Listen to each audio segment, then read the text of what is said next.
et bienvenue sur Boop Boop, le podcast sur l'allaitement qui va faire, nous espérons, du bruit. Moi c'est Hélène, pharmacienne. Et moi je suis Cassandre, médecin généraliste. Nous sommes de plus en plus nombreuses à allaiter nos petits cœurs sur des durées plus longues qu'avant. Si toi aussi, tu t'es embarqué dans cette aventure, si tu souhaites allaiter ou aider une personne qui allaite ou voudrait allaiter, ce podcast est fait pour toi. Tu y trouveras des conseils pratiques, des partages d'expériences, des témoignages, des séances de sophrologie, de relaxation ou encore de la rééducation du périnée. Oui, à écouter lors des tétés ou pas, le tout à travers notre regard de maman et de professionnels de santé. Nous avons créé ce podcast comme le podcast que nous aurions aimé écouter pendant une tétée, pour allaiter en toute sérénité, bien informé. Bonne écoute, c'est l'heure de la tétée. On a tous eu ce moment où avec ton mec tu te marres, un peu stressé, pour remplir le projet de naissance fourni par la maternité, ne sachant quoi mettre dedans. Je me souviendrai toujours d'une de mes amies qui avait juste écrit sur son projet de naissance « Pas d'épisio SVP ». C'était trop mignon, mais en fait c'était sa plus grande peur au moment de l'accouchement de son bébé. Et ça sert à ça le projet de naissance, ça sert à tout verbaliser pour que l'équipe qui t'accompagnera le jour J puisse tout faire pour respecter tes choix et t'accompagner dans tes peurs.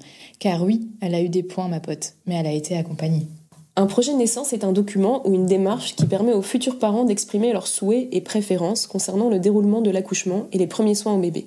Ce projet, réalisé en collaboration avec des professionnels de santé, tu peux le rédiger avec la sage-femme et le coparent par exemple, ou juste avec ton coparent.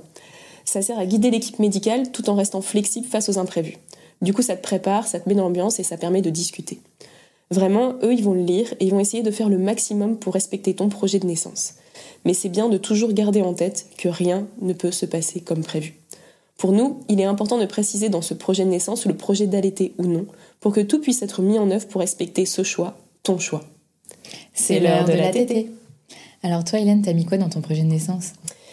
Alors moi, au tout début, pour mon premier enfant, j'étais partie sur un truc hyper détaillé, à base je veux ci, je veux ça, alors je sais pas, j'étais complètement perchée. Il y avait beaucoup de détails de lumière, de musique, de présence, de qui est là, qui est pas là. Et très important, au début j'avais mis que je ne voulais pas d'épisiotomie, comme si ça pouvait être un choix. Et il s'est trouvé que à la 3e écho, mon bébé était en présentation siège. Et donc ça a remis un peu les choses en lumière, c'est-à-dire que du coup j'étais plus suivie par une sage-femme, j'étais suivie par le chef de service à l'époque de la maternité des Diaconesses, qui est quelqu'un, pour ceux qui ont pu le croiser parce qu'il est un petit peu connu, qui est très direct, très cash, mais très clair dans ce qu'il dit. Et donc, je crois que mon projet de naissance, lui, ça le faisait un peu rire, le pas d'épisio. Mais en tout cas, il a commencé à me parler donc de l'accouchement voix basse siège, chose que quand j'ai su que mon bébé était en siège, je ne savais même pas que c'était possible. Je pensais que j'aurais une césarienne directement. Il me dit non, on peut faire un siège, voix basse. Par contre, on oublie les règles de pas d'épisio, une épisio, machin. Là, on verra. Il y avait aussi la question de la péridurale. Alors moi, j'en voulais une de toute façon. Je partais du principe que quand je vais me faire arracher une dent, je demande une anesthésie. Voilà. Bon, après, il y a différents choix, mais en tout cas, moi, la péridurale, pour moi, c'était ça coulait de source. Là, de toute façon, il m'avait dit avec un siège, c'est obligatoire puisqu'il y a de gros risques. Voilà, gros risques que ça parte en césarienne. Et donc, il faut que la voix soit posée si on doit vous anesthésier. Donc moi, ça m'allait. Après, du coup, il y avait cette notion de gros risque que ça parte en césarienne. Et donc, c'est la première fois que j'ai abordé, du coup, l'idée que ça puisse être une césarienne. C'est vrai qu'on s'y prépare rarement. Et du coup, j'ai refait mon projet de naissance avec donc K1, la voix basse se passe bien. Donc il y avait là, encore une fois, je parlais de lumière tamisée, je pense, mais ça se fait en général assez facilement. J'avais aussi la volonté d'utiliser en fait pendant le travail des huiles essentielles. Moi, j'ai un diplôme en phytoaromathérapie et du coup, j'avais mes petits mélanges pour rebooster ma confiance en moi, me détendre. Donc ça, ils m'avaient eux demandé de le noter de toute façon parce que eux, ils veulent pas prendre la responsabilité qu'une patiente utilise des huiles essentielles. À partir du moment où je dis je suis pharmacienne, je m'y connais et c'est ma responsabilité, ils disent faites comme vous voulez puis ça sentira bon en salle de naissance. Oui, c'est parce qu'en fait les huiles essentielles c'est pas recommandé pendant la grossesse. Voilà, en fait ça dépend lesquelles, donc ça doit être accompagné par un médecin ou un pharmacien qui s'y connaît en fait. Il y en a qu'on peut utiliser, mais comme on a peu de données sur la grossesse, souvent on préfère éviter. Il y en a on sait qu'on peut. Donc j'avais mon petit truc. Et donc ça, c'était... Du coup, j'avais complètement enlevé les trucs d'épisio, tout ça. D'ailleurs, il faut savoir qu'au moment où j'ai commencé à flipper, en fait, c'est un siège, ça va forcément mal se passer, j'avais écrit un projet de naissance un peu pour rigoler en story Instagram qui disait en fait, je veux juste que tout se passe bien et puis qu'à la sortie, tout le monde soit déguisé en licorne et qu'on chante Libéré, délivré.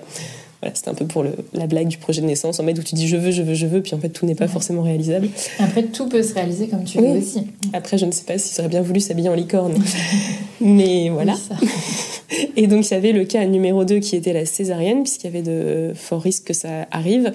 Où là, du coup, c'était assez simple en fait, mais je demandais à ce que le coparent puisse être présent.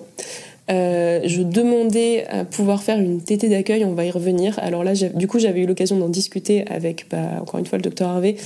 Au Diaconès, ça n'était pas possible de faire du pot à pot directement après une césarienne parce qu'ils n'ont pas les protocoles mis en place pour que ce soit sécure. Donc bon, c'est tout, mais au moins on avait pu en discuter et du coup on avait pu rectifier de dire que si césarienne pot à pot direct avec le coparent, pendant que moi on me recousait. Je voulais être informée aussi, je demandais à ce qu'on m'explique, dans la mesure du possible évidemment, si ça part en urgence on va peut-être arrêter d'avoir des considérations, voilà, mais dans la mesure du possible qu'on m'explique les gestes, que s'il y avait des instruments je voulais qu'on me le dise, s'il y avait des points, des épisios je voulais qu'on me le dise, et voilà. Je crois que c'était à peu près tout. Et si, très important puisque c'est le sujet de l'épisode, je parlais de ma volonté d'allaiter. Donc voilà, donc j'ai précisé que c'était mon choix, que je m'étais beaucoup informée, que j'avais ce projet, qu'il était important pour moi et que j'étais preneuse de tout conseil, tout ce qui pouvait être mis en place autour de ça, je prenais et j'étais à l'écoute de tout ça. Je crois que c'est à peu près tout. Et pour ton deuxième ? Et du coup j'ai fait le même. Alors oui, fin du truc quand même, donc j'ai accouché en siège voix basse, tout s'est bien passé, je n'ai pas eu de points, finalement un projet de naissance parfaitement respecté à part que personne n'a chanté Libéré, délivré. Oh, dommage. Mais du coup voilà, et la deuxième s'est présentée dans la même situation, c'est-à-dire en siège, puisque je crois qu'il y a un gros problème au niveau du retournement dans mon ventre, et j'ai eu globalement le même accouchement. Voilà, donc j'avais fait un peu un copier-coller pour numéro 2. Je crois que j'ai ajouté une chose, c'est parce que donc Léon, mon premier enfant, est né petit pour la gestationnelle, au 3e percentile, et donc quand il est né, on lui a donné... Alors j'ai fait 2 heures de pot à pot, mais juste après, il a été pris pour être nettoyé, parce qu'il était né dans son méconium, son caca, et on lui a donné à ce moment-là un complément. Et je n'en ai pas été informée. En fait, c'était dans une autre salle, et quand on me l'a ramené, on a dit « Et puis il a eu un petit complément parce qu'il est petit pour lui donner des forces ». Et j'avoue que j'étais un peu perdue sur cette information. Alors, il faut savoir que sur les bébés petits, ça peut être des protocoles en maternité. On n'est pas obligé de vous informer, de dire, voilà, ça peut être le choix du médecin, le médecin qui a validé le protocole. Moi, je l'ai mal pris parce que pour moi, on complémentait pas un enfant directement à la naissance. Avec tout ce que, à l'époque, j'en savais pas autant, mais avec tout ce qu'on sait sur le lancement d'une lactation, ça m'embêtait. Et à la limite, j'aurais préféré, on n'était pas à 5 minutes, qu'on vienne me voir, qu'on me demande mon avis, et même si c'est un protocole qui est obligatoire de l'appliquer, qu'on en discute. Voilà, et du coup, pour ma deuxième, j'avais précisé que je ne voulais pas qu'elle soit complémentée sans que je sois informée, évidemment, si j'étais dans l'état d'être informée. Si j'étais dans le coma suite à mon accouchement et que sa survie dépendait d'un complément, évidemment, il n'y avait pas de problème. Mais voilà, en fait, c'est toujours dans le cas où ça se passe bien pour la mère et le bébé qu'on fait tous ses souhaits. On sait bien qu'en cas d'urgence, en cas de plein de situations, là, on ne peut pas forcément respecter ce projet, et c'est normal.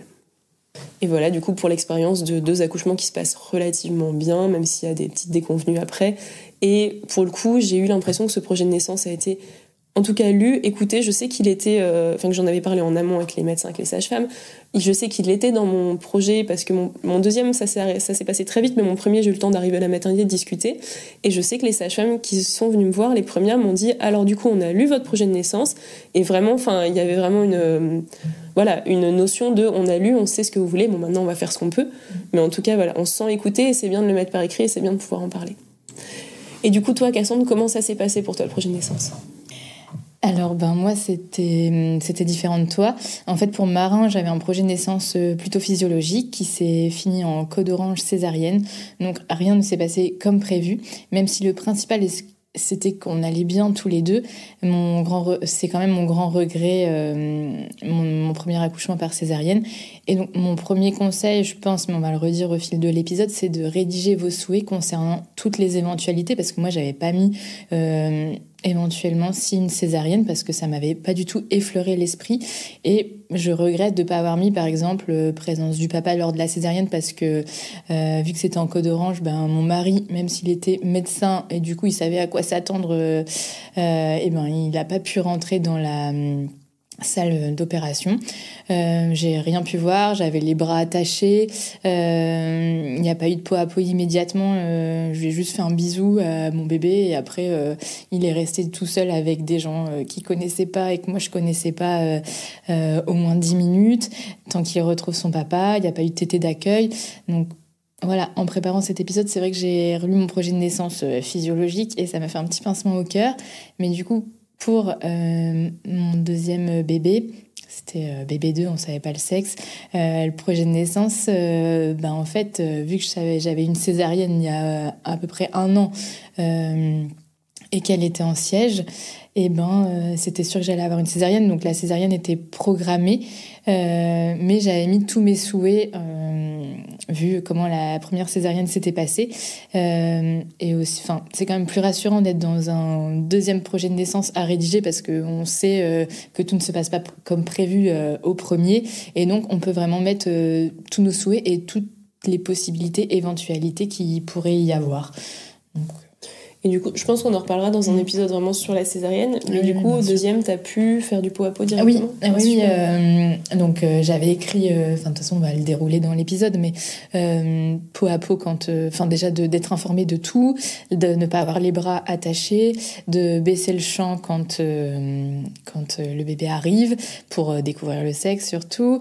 Et après, j'ai eu pot à pot d'accueil et à la rampée et à la tétée tout de suite pendant qu'on me suturait. Et je l'ai jamais quitté. Au final, j'avais dit si je vais très bien, est-ce que je dois passer par la salle de réveil. Donc j'y suis passée juste peut-être 1 minute. Ils m'ont pris mes constantes et après je suis montée tout de suite en salle de naissance les rejoindre. Donc vraiment, c'était hyper satisfaisant que mes souhaits étaient respectés par rapport au premier accouchement, même si du coup il y avait rien de non respecté au premier parce que j'avais rien noté de tout ça dans le projet. Donc voilà, vraiment noter tout ce qui vous vient par la tête. En vrai, ils le lisent parce qu'on n'était pas du tout dans la même maternité et moi j'étais en clinique et vraiment ils ont lu le projet de naissance.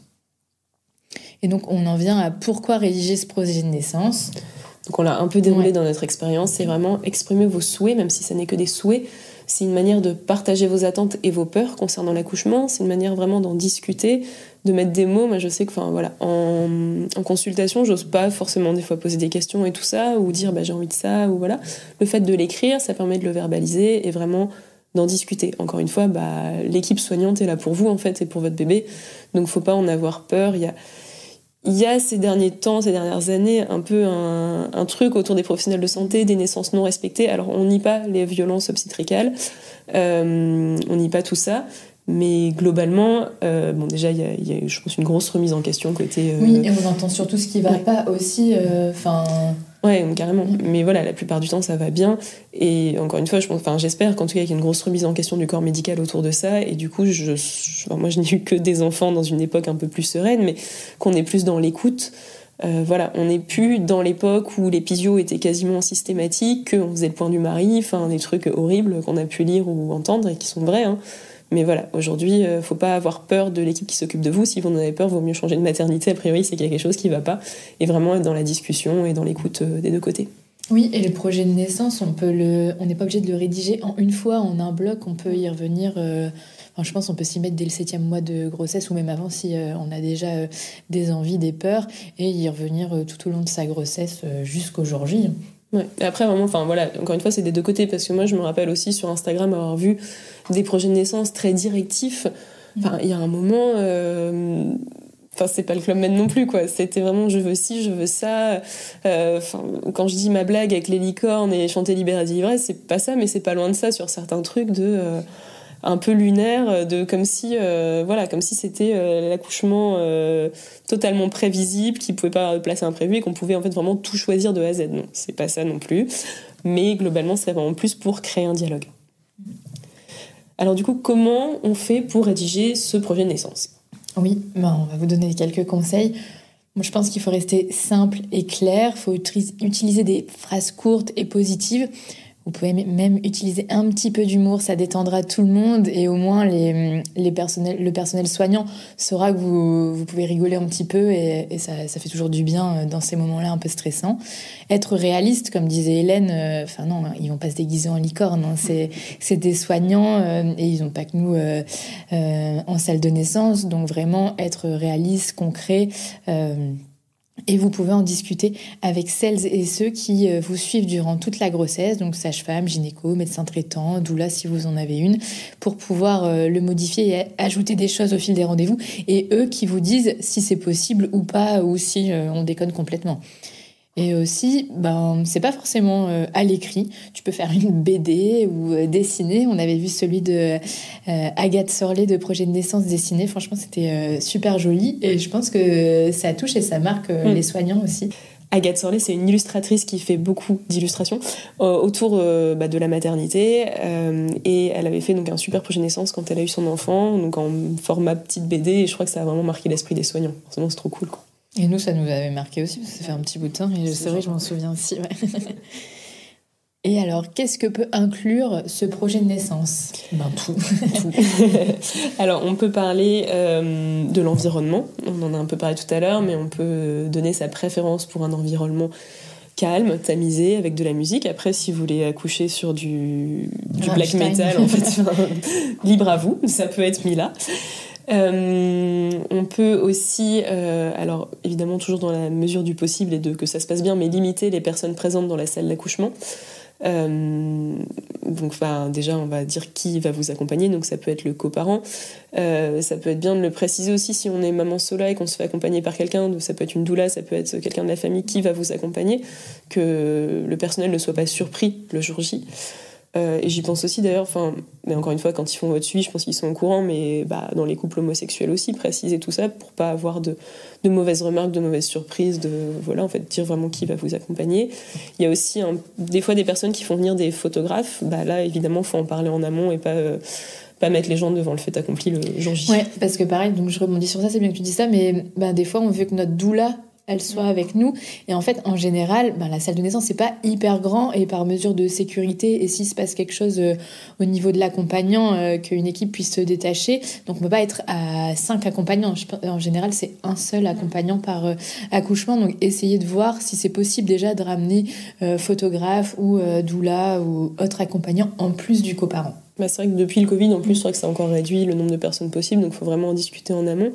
Après, on peut aussi mettre au niveau de l'équipe médicale, dans la mesure du possible, mais je sais quand on accouche dans des hôpitaux universitaires, alors souvent quand on le fait, on est au courant que ça risque d'arriver, mais du coup, il peut y avoir des étudiants qui viennent observer, et si c'est vraiment quelque chose qui vous bloque, faut peut-être pas mieux accoucher là, mais si vous n'avez pas le choix, vaut mieux mais si t'as pas le choix, vaut mieux l'inscrire dans vos projets de naissance que ça peut être gênant qu'il y ait plusieurs étudiants ou être prévenu dans la limite du possible si des étudiantes on peut aussi demander à ce que les personnes se présentent aussi en entrant et dire leur fonction aussi parce que des fois on demande une question et c'est je sais pas qui répond mais c'est pas forcément adapté ou vérifié, donc oui.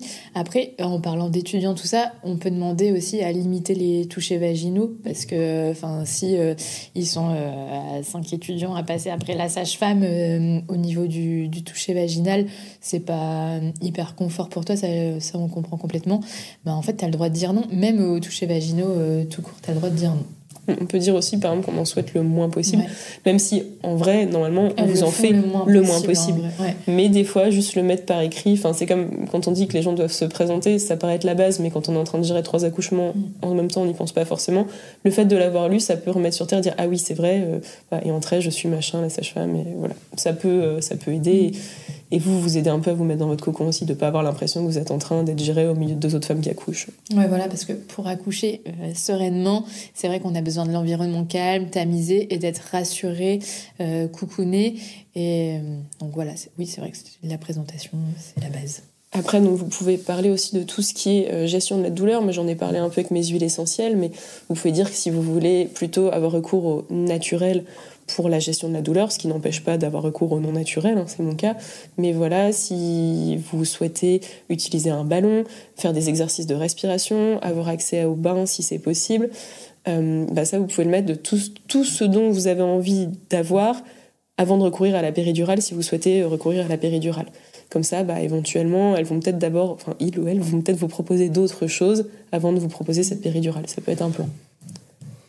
Et aussi, ça, je pense que c'est important de le noter, la façon dont vous souhaitez qu'on s'adresse à vous, par votre prénom, madame, très chère femme, docteur. Et si on peut te tutoyer ou te vouvoyer. Voilà, parce qu'il y a des personnes qui préfèrent se dire de toute façon je vais être les jambes écartées pendant un certain moment devant ces gens, je préfère qu'on me tutoie et qu'on m'appelle par mon prénom, ou pas en fait, c'est vraiment libre à vous comment vous le sentez, vous avez même le droit de changer d'avis en cours de route, évidemment. D'être appelé par ton petit surnom, je sais pas. mais voilà. Après donc on peut noter comment vous voyez la façon de gérer la douleur. Si vous souhaitez privilégier, donc on vient de le dire, des alternatives, le bain, le ballon, les massages, les gaz hilarants, des injections avant la péridurale. Et si il y a un recours à la péridurale, votre moment souhaité, par exemple attendre un certain stade de travail et de dilatation du col, mais encore une fois, ça, faut se préparer à toutes les éventualités. À un moment, la sage-femme, elle va dire, c'est là la péri, sinon ça va être trop tard, et voilà. Complètement. Ensuite, on peut aussi parler de ses souhaits au niveau du déroulement du travail. On peut noter sa volonté, par exemple, de liberté de mouvement pendant le travail. Alors ça, bien évidemment, à noter pour pouvoir en parler en amont, puisque c'est plus ou moins possible. Mais voilà, si on souhaite certaines positions pendant le travail, si on a la volonté de pouvoir marcher ou d'utiliser le ballon, encore une fois, ça va dépendre, par exemple, si votre maternité peut faire un monitoring ambulatoire, je crois que c'est ça qu'on dit, ça ne doit pas être tout le temps... Moi, je sais qu'une fois que j'étais monitorée, je ne pouvais plus bouger, en fait, dans la limite du possible, mais je restais allongée en fait, alors qu'il y a des monitos où vous n'allez pas là. Donc le monito, c'est ce qu'on vous met sur le ventre pour écouter le bébé, c'est ça, que je dis pas de bêtises. Et il y en a où on va pas vous les mettre tout le temps, vous allez pouvoir du coup soit l'avoir en ambulatoire, c'est-à-dire pouvoir marcher avec, ou on va pouvoir pas vous monitorer. Ouais, c'est un petit boîtier. C'est pareil, moi j'avais noté, si péri il y a... suite à mon projet d'accouchement physio, idéalement une péri ambulatoire, mais c'est un peu comme le monito ambulatoire où tu peux marcher, mais ils font pas dans toutes les maternités. Il faut remplir de certaines conditions hyper strictes. Mais du coup, ils se renseignaient sur les possibilités aussi dans la maternité, parce que clairement, moi, en clinique, il n'y avait pas de monitoring ambulatoire. Oui, il n'y avait pas non plus, mais ça peut aussi être le moment de planter une graine. Peu comme quand je disais le pot à pot post-césarienne. On vous dit non, c'est pas possible, mais du coup, s'il y a plusieurs patientes qui en parlent, on finit peut-être par se renseigner sur les protocoles des maternités qu'ils font, et il y a peut-être des personnes qui le mettent en place ou qui l'essayent. Et donc pareil, dans le cas de moi, c'était pareil, j'avais demandé pour le premier, j'avais mis péridurale ambulatoire, mais c'était pas possible. Mais voilà, mais du coup, ça a permis d'échanger, de dire pourquoi eux ne le faisaient pas, ils n'avaient pas le matos. Et voilà, et peut-être que maintenant ils le font, je sais pas du tout, mais en tout cas, encore une fois, ça vous permet de discuter et de pas être déçu le jour J, en fait, de dire j'avais voulu ça et en fait c'était pas possible. Si on vous l'a dit avant, à la limite, vous avez le temps de digérer l'information. On peut aussi, dans le cadre du déroulement du travail, parler on peut refuser, encore une fois, mesure du possible, refuser ou limiter certaines interventions. On peut dire qu'on ne souhaite pas, par exemple, de rupture artificielle de la poche des os, c'est-à-dire quand on vous rompt la poche des os pour que le travail s'accélère. On a aussi tout ce qui va être utilisation d'ocytocine pour le déclenchement, des choses comme ça. On peut parler du fait qu'on n'a pas envie. Souvent, c'est dans les projets d'accouchement physiologique. Voilà, encore une fois, si ça fait 20 heures que vous êtes à la maternité et qu'on vous dit ce serait bien de mettre un tampon d'ocytocine, c'est à discuter, mais ce sera peut-être proposé moins vite si on sait qu'à la base, c'est pas du tout votre projet, c'est pas votre souhait. Et donc maintenant, on en vient à l'accouchement en lui-même. On peut parler des positions d'accouchement privilégiées, accroupies, sur le côté, debout. Il y a plein de positions possibles. La position gynécologique n'est pas la position naturelle de base. Après, encore une fois, c'est en fonction de péridurale ou pas de péridurale, de comment c'est dosé, de toi ton ressenti, des possibilités qu'il y a en salle de naissance dans la maternité où tu te trouves.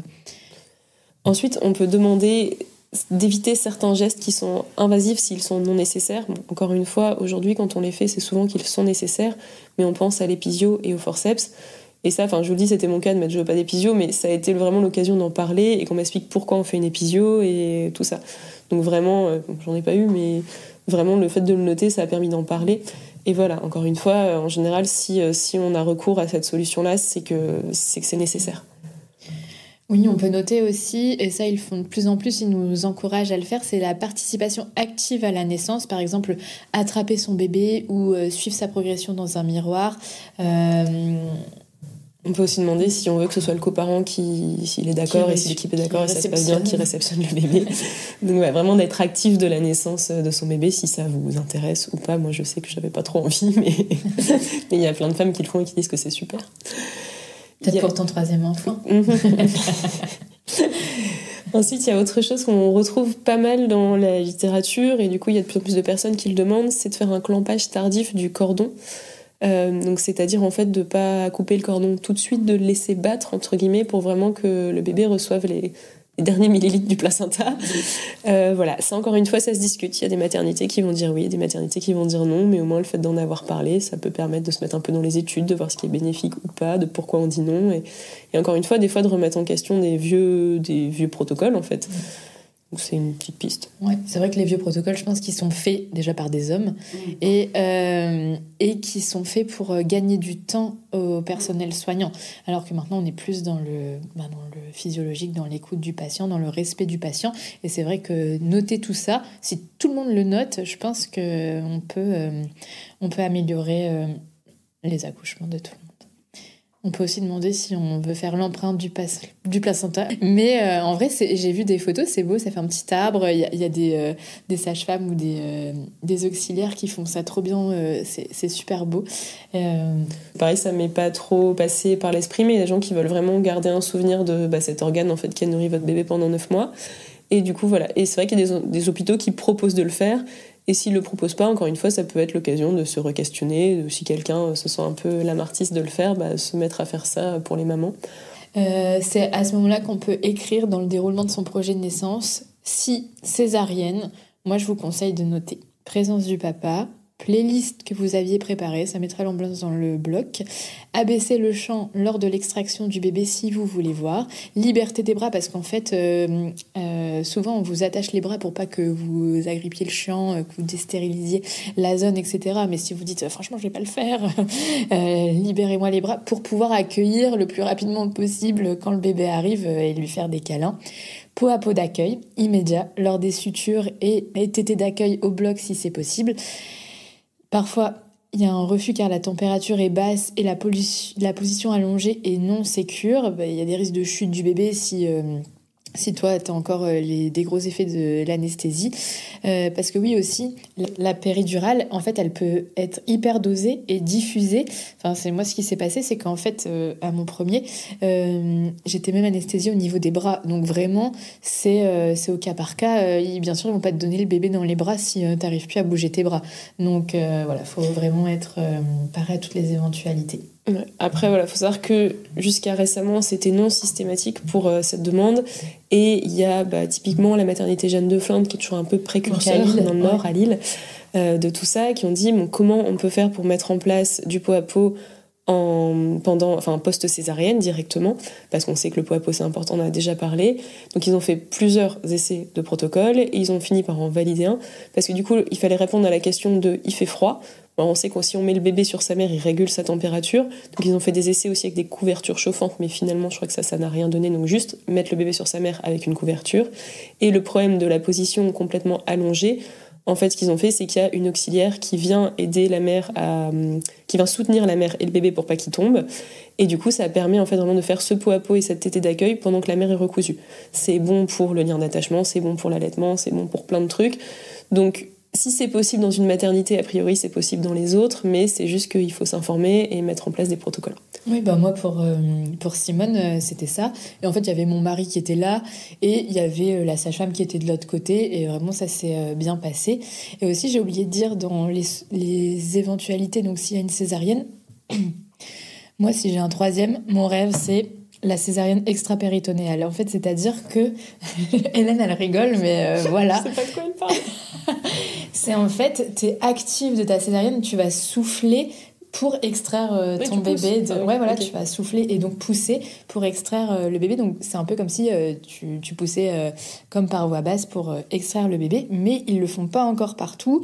Et donc tu as une sorte de sifflet, ça s'appelle le Wiener Flow pour pouvoir t'aider. Donc c'est vrai que faut le préparer en amont, mais encore une fois tout est possible. Et donc ça, je pense que c'est bien de le noter aussi et de pouvoir en discuter du coup avec le gynécologue avant. Parce que si vous arrivez le jour J avec votre sifflet, c'est qui cette folle ? Extra-périnéale, ça se discute avec ton gynécologue. Non. Mais encore une fois, si on peut planter cette petite graine-là, franchement, on serait trop contente. Ensuite, on peut aussi se parer à toutes les éventualités. On l'a dit, ça se passe rarement comme prévu, alors on ne vous le souhaite pas, mais on peut noter en cas de séparation immédiate avec le bébé. Alors dans un premier cas, par exemple, pour cause maternelle, c'est-à-dire si vous avez un souci et que vous devez être opéré, isolé, plongé dans le coma, que sais-je, on va demander du coup, par exemple, on le souhaite, du pot à pot avec le coparent, puisque c'est bénéfique aussi, malgré tout, en attendant que la maman revienne en forme. Et si la cause est liée à ton bébé, tu peux stimuler ta lactation. Donc tu peux noter sur ton projet de t'aider à stimuler ta lactation, par exemple en faisant une expression manuelle une dizaine de fois sur chaque sein.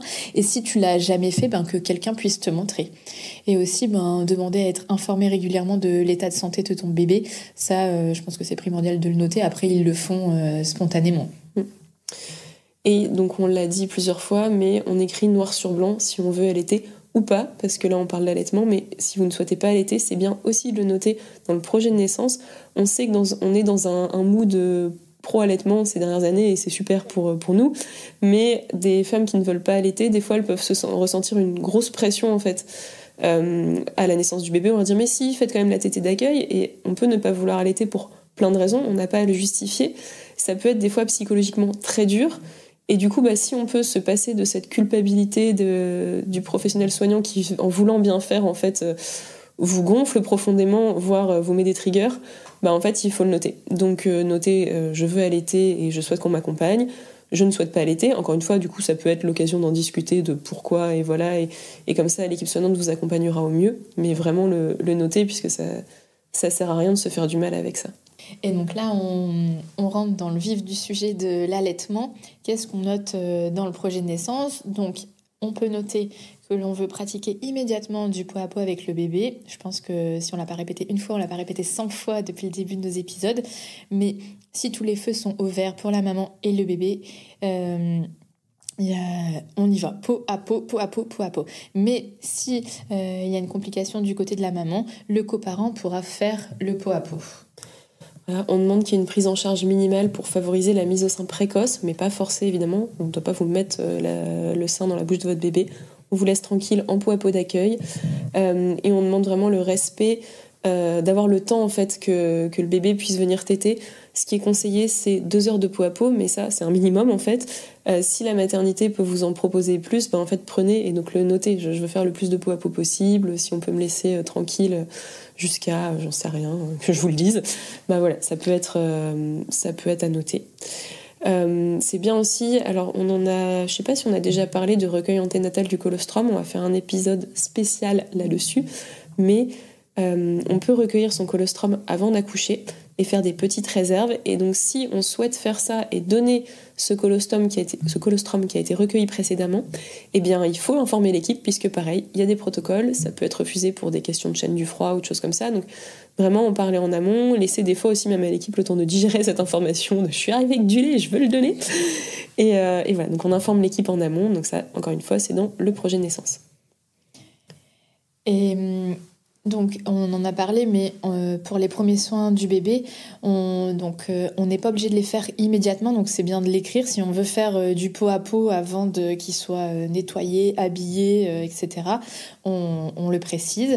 On peut demander à limiter les soins invasifs, exemple éviter les collyres ou le bain immédiatement. Après on fait plus systématiquement de bain, ça dépend des maternités. Moi du coup c'est ce que j'ai eu pour le premier, c'est vrai que c'était pas obligatoire.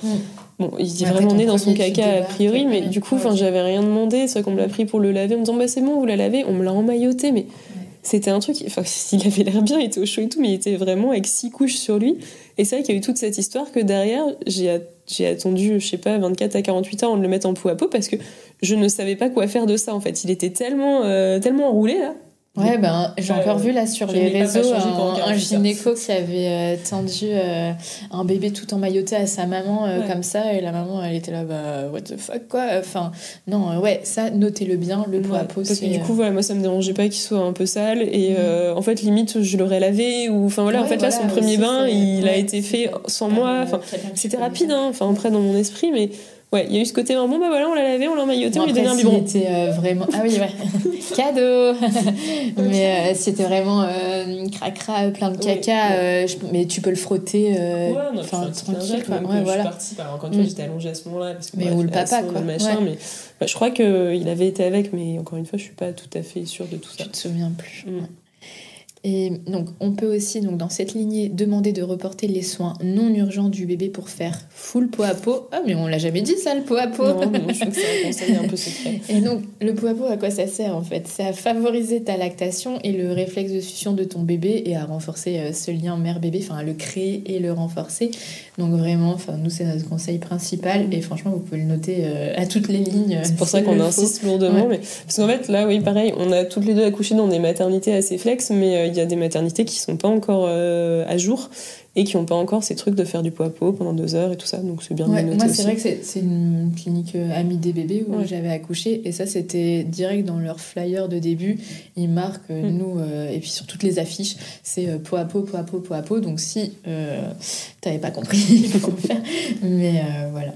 Parce qu'il faut quand même préciser qu'il fut une époque où on prenait le bébé directement, on allait le mettre en couveuse, l'époque de nos naissances, c'était ça. Ma mère a hurlé pour pas qu'on lui enlève son bébé, et elle voulait pas, elle l'a gardé en pot à pot, quoi. J'étais dans une couveuse, On peut vous faire quelques derniers petits tips au sujet du projet de naissance.